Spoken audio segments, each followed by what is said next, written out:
Et c'est parti avec la présentation d'ouvrage Tahiti, une vie au fil de la littérature avec Monsieur Daniel Margueron, à qui je vais laisser la parole. C'est à toi, Daniel. Voilà, merci beaucoup de me donner la parole dans le cadre de ce salon du livre. Donc, je vais avoir le plaisir de vous présenter un nouvel ouvrage que je viens d'écrire pour commémorer, si j'ose dire, mes 50 ans de vie en Polynésie. Effectivement, je suis arrivé à Tahiti en 1975 et j'ai donc une certaine expérience sur laquelle je vais revenir. Alors devant moi, vous avez aussi quelques ouvrages que j'ai publiés au cours de ces longues années et je les mentionnerai tout à l'heure. Voilà. Alors, comme mon métier c'était d'être enseignant et j'étais assez scrupuleux, j'ai rédigé un texte de manière à ne pas me laisser déborder par ce que je voulais vous dire. Alors, la première chose que je voulais vous dire, c'est que c'est difficile pour moi de parler de moi. D'abord parce que je viens d'un milieu où on parle peu de soi. Et puis quand j'étais au lycée, on nous disait toujours « le moi est haïssable ». Donc quand on faisait des dissertations, il fallait toujours écrire « nous », même si c'était le je qui s'exprimait. Voilà. Donc je vais un petit peu parler de moi alors que j'ai une certaine pudeur et une certaine modestie naturelle. Avant de commencer, je voulais encore dire autre chose, c'est que tout ce que j'ai fait dans ma vie, de la thèse d'université sur la littérature polynésienne à toutes mes publications, mes articles que j'ai publiés aussi bien dans le bulletin de la SEO que dans des revues internationales ou autres, tout ce que j'ai fait, ça a été toujours en dehors, en plus de mon travail d'enseignant d'abord et de directeur d'établissement scolaire. Donc tout ce que j'ai fait, c'est en plus, de manière toujours libre, délibérée, voilà, et ce qui a beaucoup occupé bien sûr mon temps pendant ces années. Alors, je voudrais dire deux mots quand même de ma famille qui a engagé d'une certaine manière ma vie en Polynésie, et vous allez comprendre pourquoi. Mes parents étaient étrangers. Ma mère était hollandaise, mon père était demi-italien français. Alors je m'appelle Margueron, mais je ne suis que 25% français. Et donc, la question des étrangers dans un pays, je l'ai vécue un peu en France, mais surtout ici, où j'ai toujours estimé que j'étais un invité de ce pays, que j'avais un rendez-vous avec cette Polynésie, un rendez-vous qui aurait dû durer 2 ans et qui dure depuis 50 ans maintenant. Mais je veux dire que j'ai toujours eu une certaine, une certaine réserve. Hein. Je suis ici, en pays polynésien, et donc la suite s'exprime. La deuxième chose qui vient de ma famille, c'est qu'on était une famille nombreuse. On était 7 enfants. Et quand je suis arrivé ici, les familles polynésiennes avaient 5, 6, 10, 12 enfants. Et je voyais arriver au collège Pomaré IV où j'enseignais, chaque année, une nouvelle pousse des familles. Et donc, le fait de venir d'une famille nombreuse m'a fait aussi comprendre et découvrir les familles nombreuses polynésiennes. Le troisième élément, c'est que je viens d'une famille protestante.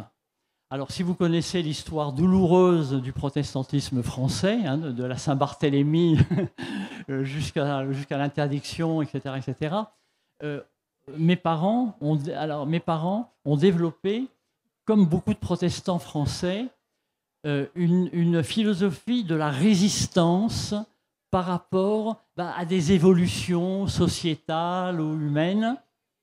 Et ça m'a marqué dans la mesure où l'Église protestante est aujourd'hui ce qu'elle est, mais quand j'étais davantage intégré, Je veux dire, c'est quand même elle qui a pris position contre les essais nucléaires. Elle a eu un certain nombre d'engagements forts qui correspondent bien à une éthique protestante. Juste, entre parenthèses, l'Église protestante de France, qu'on appelle l'Église réformée de France, a pris position contre les essais nucléaires en 1966. Donc, dès le synode de 1966, la France a estimé cela. Voilà. Ensuite, alors j'ai été les autres événements qui ont aussi marqué un peu ma vie, ce sont les événements de mai 68. J'étais jeune adolescent à Paris dans le bouillonnement des idées des événements de 68. Et face à nous, on avait un régime qui était plutôt autoritaire, un régime qui n'hésitait pas à embarquer les jeunes contestataires. Et ça a été une période de ma vie un peu de révolte, forcément. C'était à la fois l'adolescence et puis une entrée dans la vie où j'ai découvert que la société adulte, masculine, n'était pas toujours tendre et facile avec les jeunes. Et puis le dernier point, qui va nous faire approcher de la littérature, c'est que quand j'étais adolescent au lycée, j'ai découvert un livre. Et ce livre, ce roman, il a engagé toute ma vie. Mais quand je dis toute ma vie, c'est toute ma vie. Je vais donner son titre après. Quand j'ai lu ce livre, je me suis dit, je veux faire des études de littérature. C'est la littérature qui m'intéresse. Ensuite, la littérature, l'enseignement de littérature, ça débouche sur le professorat, forcément, parce que c'est difficile de faire beaucoup d'autres choses. Donc, après les études sur la littérature, ça a été le professorat. Et puis, cet écrivain m'a beaucoup interpellé. Donc, je suis allé dans sa région de France où il avait habité. J'ai découvert sa famille, sa sœur qui était je vais revenir sur les noms après, sa sœur qui avait été l'épouse d'un écrivain célèbre, etc., etc. Et donc, toute la partie recherche sur un écrivain, son environnement géographique, humain, philosophique, intellectuel, je l'ai découvert avec ce roman. Et ce roman, c'est Le Grand Maulne d'Alain Fournier, sur lequel j'ai finalement, pendant le Covid, écrit un livre, parce qu'on était chez nous à Tiperouy pendant plusieurs mois, on ne pouvait plus bouger. Et donc je me suis dit, c'est quand même le moment d'écrire un livre sur ma passion. En fait, c'est un roman sur l'adolescence, sur les périodes difficiles de l'adolescence, où à la fois sur le plan de l'identité, sur la construction de soi, et puis l'image féminine qu'il y a dans ce roman de Yvonne de Galais, cette femme un peu mystérieuse, etc. Donc voilà, ma vie a été conditionnée.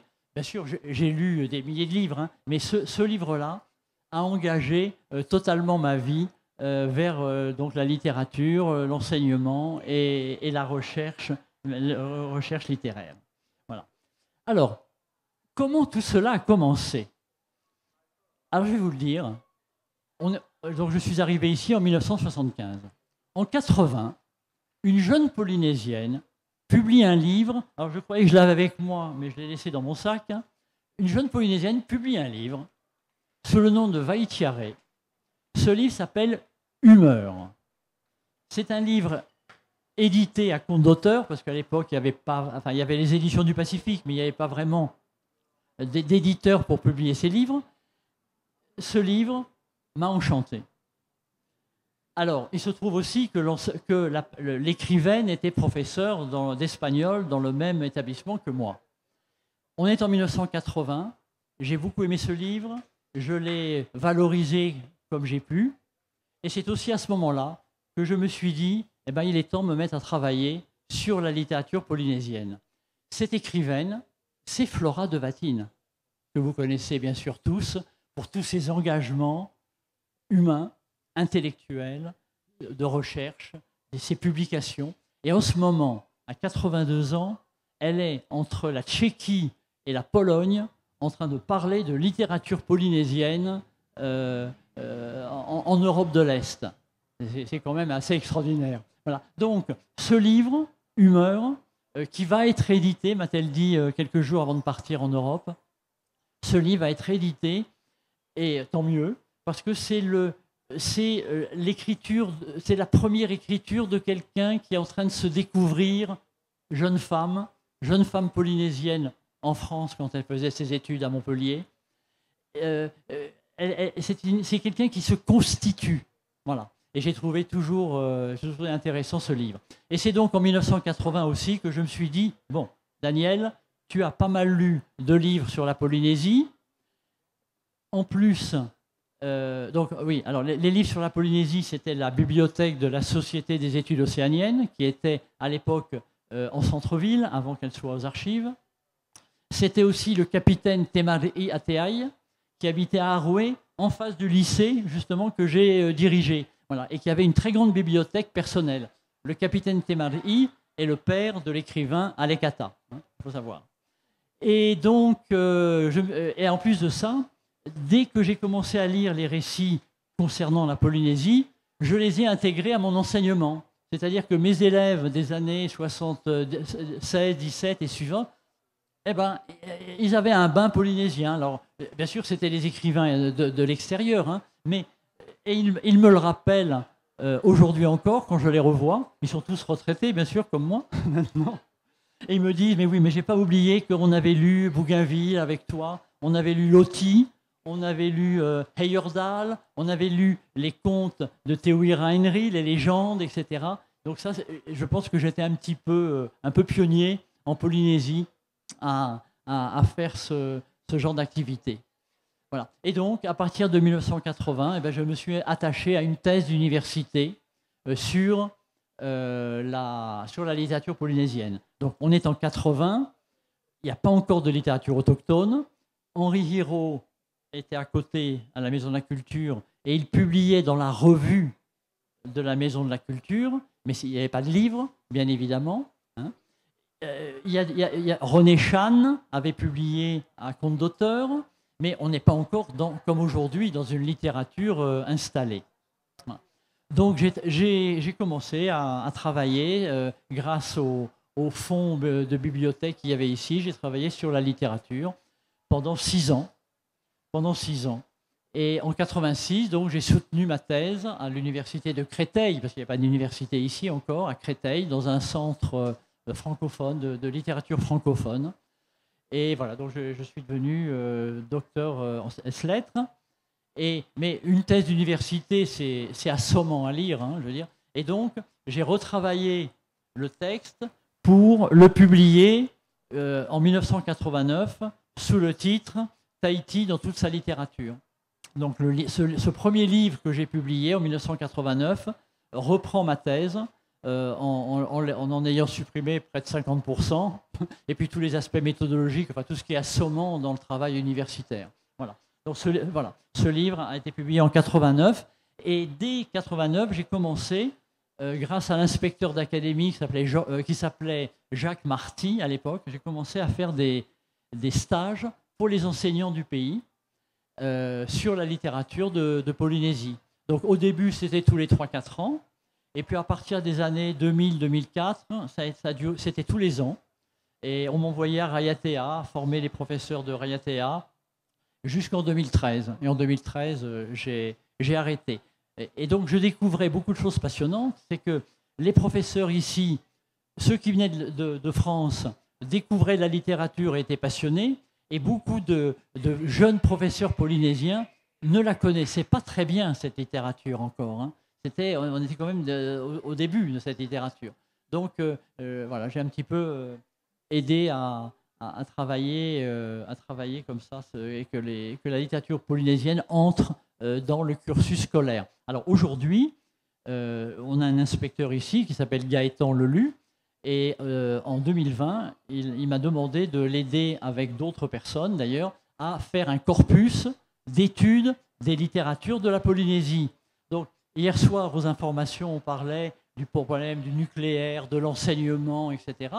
En matière de littérature, tous les élèves du second cycle, donc seconde première, ont un programme de littérature polynésienne Alors, qui commence aussi bien avec les navigateurs, bien évidemment, on ne peut pas les oublier, on ne peut pas oublier Bougainville, Wallis, c'est pas Wallis qui écrivait, c'est Robertson pour lui, Cook, etc. Donc il faut quand même les lire, ces écrivains. Il faut lire aussi Loti, il faut bien évidemment lire Ségalen, hein, on ne peut pas échapper à Ségalen, voilà.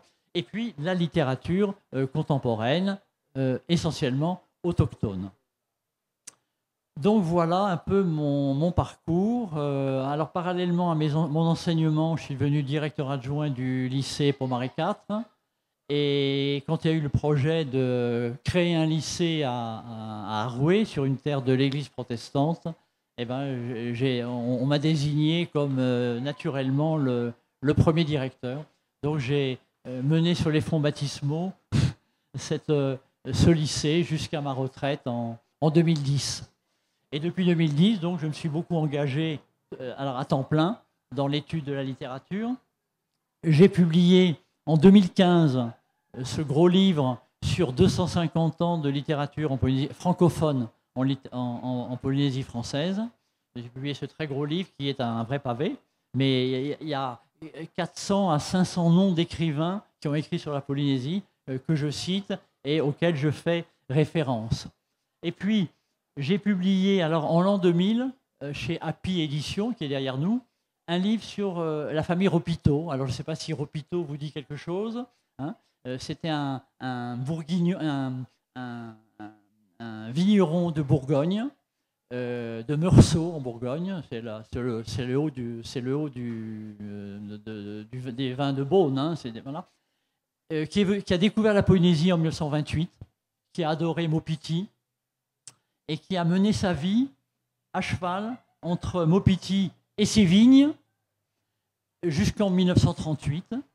Et il est mort en 1940 à la guerre, malheureusement. Et donc, il a eu une compagne, Vahiné, avec laquelle il a eu un fils qui s'appelle Paul Ropito, qui a été maire de Mopiti pendant très longtemps. Et puis, il se trouve que quand j'étais directeur du lycée Rapoto, eh ben, j'ai vu arriver le fils de Paul, Hiro, qui était commandant de bord sur ATN, avec ses filles pour les inscrire au lycée Rapoto. Donc la relation a repris. Et donc les 4 filles de Ropito ont été inscrites, à la fois quand j'étais directeur et puis après mon départ. Et on est très amis et on se voit. Quand ils viennent en France, ils viennent chez nous. On est allés à Meursault tous ensemble l'année dernière, faire une grande fête familiale entre la famille Ropito de France et la famille Ropito de Tahiti. Et voilà, donc je raconte un petit peu la vie de Ropito et de Vahiné, qui est décédée il n'y a pas très longtemps, à 103 ans. Il n'y a pas beaucoup de Polynésiennes qui vivent jusqu'à 103 ans. Et quand elle parlait à 100 ans de son secret de vie, elle disait « nourriture locale, pas d'alcool, pas de bière, pas de vin », alors que son mari, André, avait importé pas mal de bonbonnes de vin. Voilà. Donc une alimentation saine et traditionnelle du poisson, bien évidemment. Voilà. Donc, je ne sais pas, alors je peux parler un petit peu de... Alors, oui, quand j'ai travaillé sur la littérature polynésienne, alors, si vous voulez que je m'arrête et que je réponde à vos questions, hein, vous m'arrêtez. Hein. J'ai différencié 5 segments de littérature différentes en Polynésie. Un premier segment, c'est la littérature orale, traditionnelle. Alors, cette littérature orale traditionnelle a progressivement disparu dans sa contextualisation culturelle et sociétale, mais elle existe toujours au Heiva, bien évidemment. Mais en même temps, la littérature orale qui est déclamée, chantée, dansée au Heiva est aussi écrite, hein, parce que les gens qui écrivent, que ce soit Madame Grand, Gwenda, etc., Amaru, ils écrivent leurs textes. Donc on est dans aujourd'hui, on est dans une littérature orale, mais quand même un peu écrite, il faut dire, hein, voilà, mais déclamée. Le deuxième segment, alors celui-là, je le laisse travailler par les Polynésiens eux-mêmes, qui sont bien plus compétents que moi. Le deuxième segment, c'est la littérature contemporaine polynésianophone, c'est-à-dire les gens qui écrivent en tahitien, hein, comme Duro Rapoto et d'autres. Voilà. Donc ça, là aussi, ce n'est pas mon domaine de compétence, et je ne travaille pas sur ce domaine. J'ai quelques idées, bien évidemment, mais je ne domaine pas. Voilà. Ça, c'est le deuxième segment. Le troisième segment, c'est les écrivains de l'ailleurs. C'est-à-dire, depuis Bougainville jusqu'à aujourd'hui, Marin-Ledain, qui est ici, et qui écrivent des romans, c'est des gens qui vivent à l'extérieur, alors des navigateurs aux gens en voyage, hein, les touristes, les gens qui viennent passer quelques jours, quelques semaines en Polynésie, et qui écrivent un livre. C'est par cette littérature, d'ailleurs, que s'est construite toutes les représentations de la Polynésie, hein, d'ailleurs, depuis 250 ans. Voilà. Donc, aujourd'hui encore, on a eu 2 romans dernièrement, Henua de Marin-Ledain sur l'histoire d'un meurtre aux îles Marquises, et puis d'un autre écrivain qui est très prisé en France, qui s'appelle Patrick Deville, qui a publié un autre livre qui a presque le même titre, qui s'appelle Henua. Il est venu aussi au Salon du Livre, etc. Mais pour moi, ce sont des gens qui ne sont pas résidents. Hein. Ils sont là pour quelques jours, quelques semaines, quelques mois, mais, et ils repartent. Le 4e segment, eh ben, ce sont les écrivains français ou américains ou autres, locaux, qui vivent ici en permanence. Alors, vous en avez, ils sont très nombreux, depuis Alex Duprel, depuis Chastel qui est ici, depuis, attendez, les noms m'échappent là, mais depuis Cizeron par exemple, etc. Vous avez une très abondante littérature de résidents. Alors, bien sûr, il y a Normal Hall, il y a tous ces gens-là qui se sont installés ici et qui ont vécu.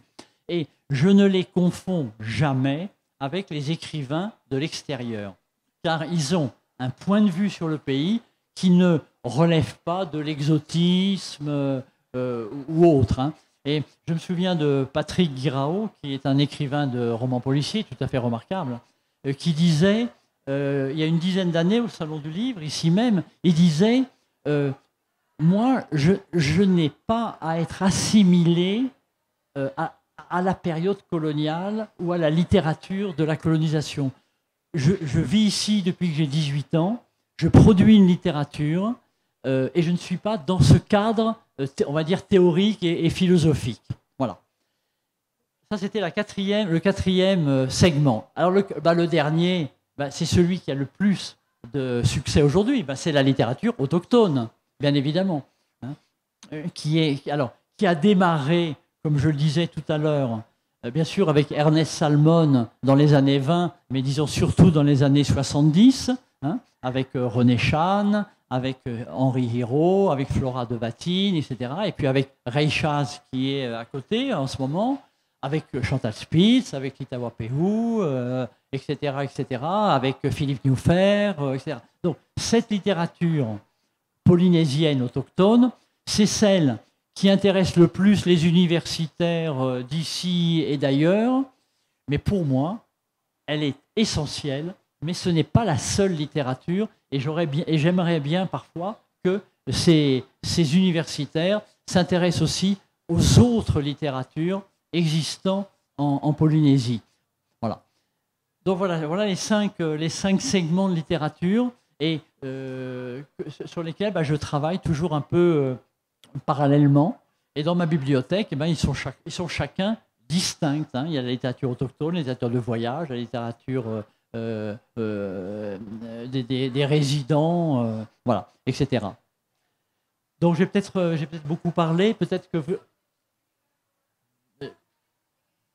Oui, des questions. Voilà, donc je m'arrête parce que j'ai beaucoup parlé et j'espère que vous avez des questions. Alors, chez moi, j'ai 4000 volumes de livres sur la Polynésie et le Pacifique Sud au niveau de la littérature. Hein. Donc c'est une bibliothèque que j'ai constituée depuis 50 ans et avec beaucoup de livres qui ne sont jamais arrivés dans les librairies ici parce que les libraires ne les ont pas repérés dans les revues de publication qu'il y a. Livre Hebdo, par exemple, qui est une publication qui mentionne tous les livres qui paraissent en France, mais il suffit que le titre n'éveille pas la Polynésie pour que les libraires ne le perçoivent pas. Voilà. Bon, je m'arrête, je réponds à vos questions.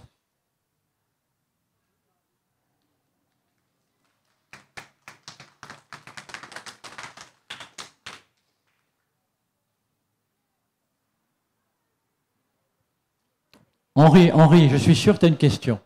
Est-ce qu'il y a des questions? Je peux apporter le micro?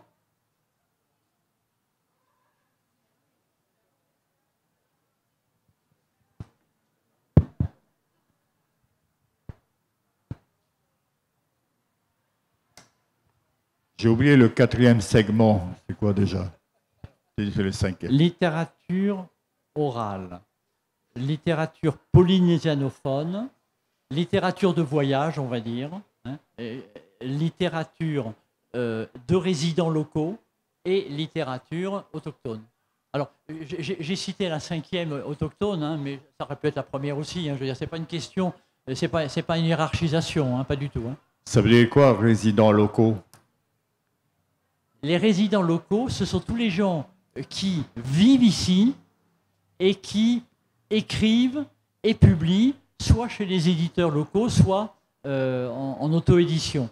Et ils sont très nombreux depuis toujours. Bon, par exemple, Jean d'Orsène, qui est un écrivain de l'époque coloniale, il a vécu 5 ans ici, il a publié beaucoup de romans. Bon, on peut les contester hein, sur le contenu. Mais je veux dire, quelqu'un qui a vécu 5 ans ici, c'est pas un voyageur. C'est pas un voyageur. Ségalen, à la limite. Mais le médecin Ségalen, qui a vécu 3 ans ici, c'est pas un voyageur pour moi. C'est un écrivain français d'ici. Normal Hall, qui ont leur maison et leur musée à Arouet, c'est des gens qui se sont installés ici et qui ont vécu. Donc, je peux pas les mettre sur le même plan que les gens qui viennent 15 jours ici, comme Pierre Benoît en 1930, il reste 15 jours, il écrit 3 livres sur Tahiti. Non, c'est pas la même chose. Voilà.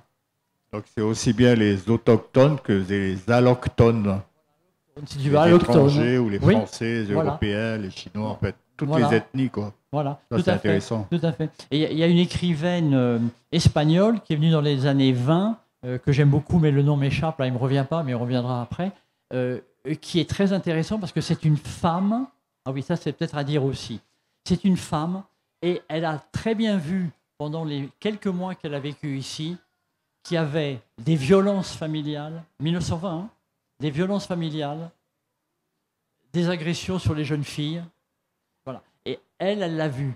Et il y a d'autres. Alors justement, il y a pas que, ce n'est pas qu'une littérature d'hommes, parce qu'il y a des écrivaines comme Titaïna, Renée Hamon et d'autres qui sont des femmes qui sont venues en voyage ici, qui sont restées 6 mois, 1 an, et qui ont écrit des livres sur la Polynésie qui sont intéressants. Alors Titaïna, malheureusement, elle a très mal tourné pendant la guerre parce qu'elle est devenue collabo. Et donc, sa littérature a disparu, elle n'est pas rééditée, et pourtant, comme femme, elle dit des choses tout à fait passionnantes, surtout par rapport à cette littérature d'hommes qui regarde toujours les Vainés, hein, on le sait. Voilà. Quelle est la différence entre Flot d'encre et le livre que tu as pris, synthèse de ta thèse? Alors, Flot d'encre, c'est une étude des mouvements littéraires qui ont animé la Polynésie depuis 250 ans, avec donc tous les écrivains. Ce livre que je publie aujourd'hui, c'est mes 50 ans de vie en Polynésie, mon regard sur la Polynésie, mes rendez-vous avec la Polynésie depuis 50 ans, à travers mon expérience de vie, à travers l'enseignement que j'ai dispensé pendant 35 ans, à travers ma participation, je ne sais pas comment on peut dire, au sein de l'Église protestante, qui était un laboratoire d'observation passionnant pour comprendre une Polynésie, on va dire, qui fait pays. Or, le problème de la Polynésie, c'est qu'elle est riche de ses métissages, riche de ses cultures. Et ce que j'ai découvert progressivement, c'est que l'Église protestante, elle est profondément protestante, et polynésienne, je veux dire, par rapport à d'autres églises. Mais j'ai bien vite remarqué aussi que les demi, ils n'avaient pas vraiment leur place, que quand on parlait pas tahitien, c'était difficile, et que quand on avait des références plus, on va dire, américano-autres, on se sentait pas très bien dans cette église. Voilà. Mais moi, j'ai beaucoup apprécié de travailler dans la presse de l'église, avec Henri Hérault notamment. J'ai bossé avec Henri Hérault dans les années 80. J'ai beaucoup aimé parce que j'allais dans les paroisses, j'allais dans les îles et je voyais le peuple qui dirigeait sa propre église et qui progressivement s'émancipait des canons, alors à la fois protestants, malheureusement pour moi, je veux dire, et des canons, on va dire, de la domination, on va dire, en quelque sorte. Alors, ce qu'est devenu aujourd'hui l'Église, bon, moi je me suis éloigné parce que j'ai pas les gens qui vont pétitionner à l'ONU et qui racontent des bêtises, voilà, sur le Covid et tout, bon, c'est pas ma tasse de thé, voilà, bon, voilà, ça c'est personnel. Mais disons que l'Église protestante m'a vraiment beaucoup appris, et je me souviens encore qu'en 1978, j'étais invité à participer aux fêtes du mai à Rouroutou et assister pendant 3 jours au culte, bien sûr, en tahitien, au chant, au Tuaraoi, c'est-à-dire au discours sur les phrases bibliques, etc. C'est une expérience, si tout le monde l'avait vécu ou la vivait, c'est une vision de la Polynésie qu'on ne peut plus effacer. Je veux dire. Parce que quand, dans les séances de Tuaraoi, on donne un message aux gens sur lequel ils vont disserter pendant 3 heures, 4 heures, 5 heures, c'est extraordinaire. Ils ne parlent pas de la Bible, ils parlent d'eux, ils parlent de la vie dans les îles. Donc c'est déjà une parole locale, hein, alors sur un fond biblique, mais quand les gens s'expriment dans les Tuaraoi, ils expriment leur vécu, forcément, c'est leur vécu insulaire, aux Australes, à Rapa, aux îles sous le vent, etc. Et c'était vraiment passionnant de comprendre à quel point cette église était quand même enracinée dans la société populaire polynésienne. Et le lycée Pont-Marie IV, où j'ai enseigné, était un lycée polynésien, je veux dire. Hein. Quand on n'était pas purement polynésien, on n'allait pas à Pont-Marie IV. Hein. On allait à Gauguin, on allait à Lamennais, mais on n'allait pas à Pont-Marie IV, bien évidemment. Voilà. Que penses-tu du souci identitaire et du fait religieux? Alors, le souci identitaire? Le souci identitaire, oui. identité. Oui. Qu'est-ce que tu en penses, les gens qui sont à fond là-dedans, et le fait religieux? Alors, très souvent, quand on écoute Simone Grand, elle rejette le christianisme comme étant une colonisation de l'esprit, etc. Alors, moi, j'ai un point de vue un petit peu différent, parce que quelques missionnaires ont évangélisé le pays. Ce n'est pas l'armée française qui a colonisé. Ce n'est pas tout à fait la même importance, je dirais. Hein. Alors, la question identitaire, elle agite toutes les littératures. Dès qu'on écrit je, on est dans la question identitaire. Identitaire personnelle, identitaire sociale, identitaire culturelle, identitaire religieuse si on veut. Bon, donc l'écriture est toujours identitaire. Alors, quelle rencontre que l'écriture en Polynésie rencontre les questions de contestation politique, contestation culturelle et autres, c'est tout à fait normal. Si vous relisez Sartre, Fanon, Camus et autres, dans ces années-là, dans les années 40, 50, 60, ben, vous verrez aussi que la dimension identitaire de la littérature est évidente. Alors, je ne parle pas de l'autofiction actuelle de la plupart des écrivains français ou internationaux, mais écrire, c'est s'interroger sur le je, voilà, sur le moi, toujours, et chercher sa place dans l'écriture et dans la société. Merci beaucoup, Daniel. À tous, merci pour votre participation. Merci beaucoup pour votre présence. Merci. Les rencontres sous le grand chapiteau vont faire une petite pause méridienne. On vous retrouve à 13h pour une joute de traduction en Rio Tahiti français avec Karine Léocadi et les étudiants de l'UPF. Bonne